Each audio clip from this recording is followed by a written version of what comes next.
Hi, I'm Anne. And I'm Robert. And today we're going to do an activity that on the surface seems really simple, but it really isn't. We're going to be learning about types of energy and transfer of energy through a very simple but fun exercise. Yep, so we're going to start with dividing the class into groups of 3, in our case, groups of 2. And we're going to look at some very basic wind-up toys. So any wind-up toys that you can find around the classroom or around your home will do. We have a little dinosaur wind-up toy here. We're going to start with just some observations. So the groups will be talking about what they see when this toy moves. We wind it up, we move it on the table, and I'll be drawing out and taking some notes as well of what our table discussed. And we're specifically going to be thinking about the types of energy happening here. So let's look. Here we go. So I see legs moving. I see his mouth chomping. And I see his arms moving. I hear a winding sound. Yeah, and I think I can kind of see inside that there's something going on, probably like gears. Some gears, yeah. It's waddling a lot too, dinosaur waddle. Yeah, so it's going back and forth as well as forward. And now it's stopped. All right, so Anne's going to capture some of our ideas because part of this activity is allowing for sense making to happen. And in order for that to happen, we have to invite all observations and contributions from the entire group. Yep, so we take this and then we're going to move into discussing the types of energy. And this is something that could happen for a class ahead of time of this activity, or it could be the new concepts for them. So we're going to wind this toy up again and talk about it in terms of the energy that we see. All right, so we're going to wind this up. And as I'm winding it up, I realize that I have energy in my hand in order to make the winding piece move. So there's chemical energy in my body making it move. To make your energy. Okay. That pizza. That pizza, that's right. So that's one energy. So here we go. Okay, so I see, well, you cranked it up, so there's probably potential energy there. Yeah, inside the spring. Yeah, elastic potential. Right. And it's moving, so that's kinetic. I hear sound too. Oh, yeah, sound energy. Sound energy. And there's probably heat giving off from the rubbing there. Yeah. Okay, so we've recorded our notes from thinking about the types of energy, and now it's time to move on to the next step, which is making something called an energy tree diagram.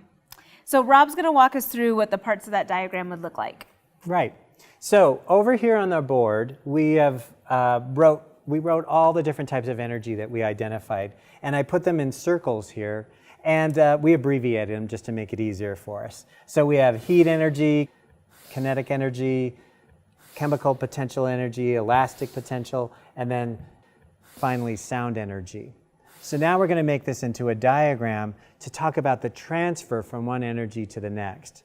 So where do you want to start, Anne? Because we could start in a number of places here.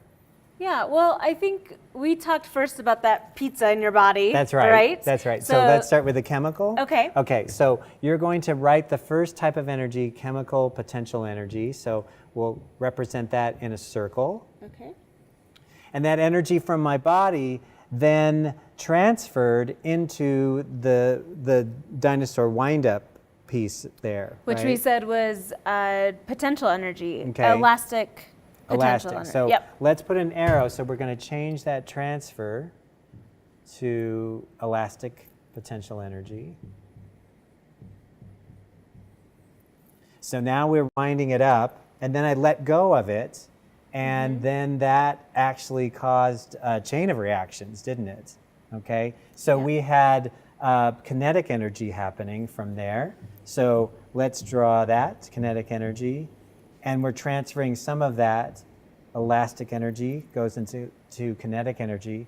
We also said that there was some sound going on, right? We heard the winding of the dinosaur. So we can then put some of that energy as sound energy.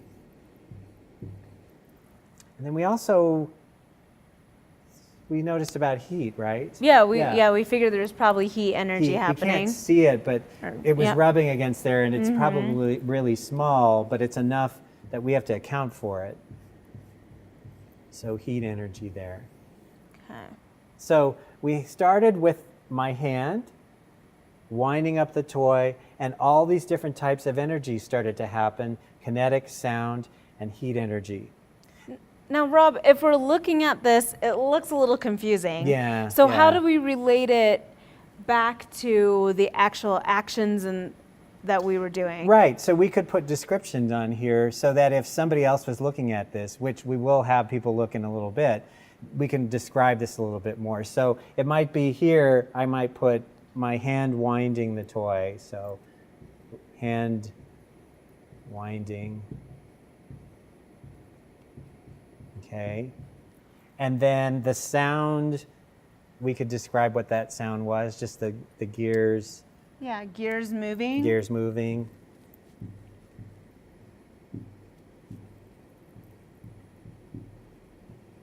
And actually going back here with the spring, right? Yeah, So this so is the the spring. wind up, and we're kind of guessing if it's a spring, right? Since we I didn't think so, take it 'cause apart here. otherwise we have Okay. to break the dinosaur apart, which actually would be really cool, but we're not going to do that. Okay, Spring. Maybe we'll put a question mark on there because we don't know. Okay, great. Kinetic energy is just the dinosaur moving, maybe? Arms moving.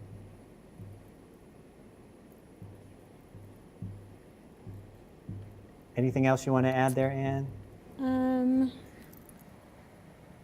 No, I'm wondering actually up here, spring, it seems like it needs an action word, right? Spring it unwinding? Unwinding. Unwinding, maybe? I like that.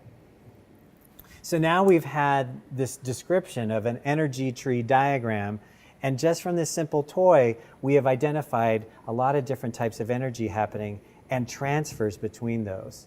Oh, and adding friction for heat. That's a good one there. Yeah. So then what I would do in my class is, we've got our drawing, but let's look at other people's drawings. They may have represented it in a different way. So we'll have a gallery walk and talk with one another about the differences in the diagrams, maybe picking one diagram to spend more time on, especially if it brings up questions. Because that's the other piece of this exercise, is to allow for sense making to happen. And that can only happen as we have open dialogue, asking questions, trying to clarify things, and sense making together. So this is why this is such a good exercise for that, because it's putting our ideas onto paper and then putting us in a position where we have to explain and define what we're talking about. Because it's really the process of trying to understand the science, not necessarily that every team has the correct answer up, right? And we might find that there are questions that get brought up that we won't be able to answer, at least not today, but that's the whole point, is to uncover those things.